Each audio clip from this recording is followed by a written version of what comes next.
Well, it's good to have him back around the squad. Yeah, look, happy for Ben, and glad that it was all over. Mentally, where is he at? It's obviously taken a toll on him. Is he in a position where you're confident, if selected, he could play a test match? Well, we'll find that out over the next couple of days. I haven't actually spoken to him since. I'm sure he's had plenty of phone calls. So we've got the next 2 days to assess where he's at, and we'll do that in the next 2 days. Of course, when you look at the first 2 test matches, Sam Curran was man of the match at Edgbaston, then Chris Wokes last week. Potentially, if you do recall Ben Stokes, it's going to create quite a selection dilemma. Well, I mean, it's a good position to be in from that point of view. Whether he plays or not, we've got some guys in form in the team. And look, it's going to be a difficult decision to make, whoever misses out, whether it's Ben or whether it's someone else.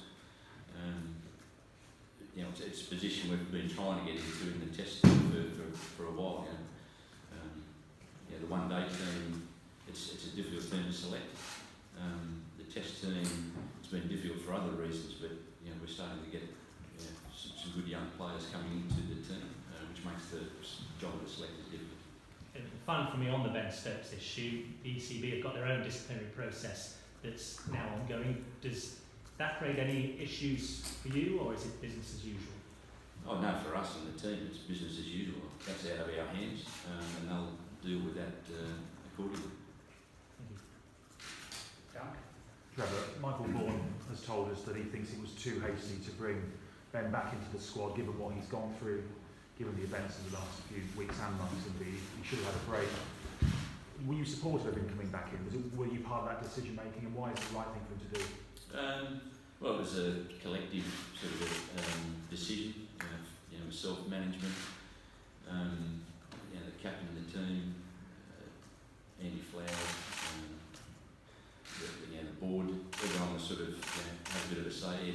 Ed Smith, and it was basically thought that for his own well-being, I think it was good to get him back around the cricket. But will he automatically go back to the team? You suggest he might not? Is that well, there's nothing automatic about selections. We'll see how he is mentally as well as physically. He hasn't played for a couple of weeks.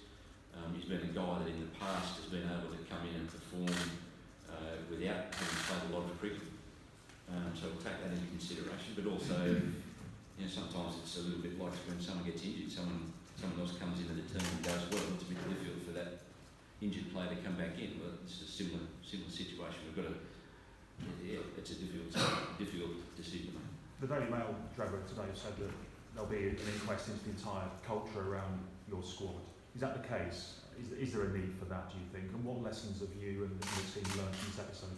Well, certainly since the Bristol incident, there's a lot of work being done on team culture with the 2 captains, and that'll be ongoing.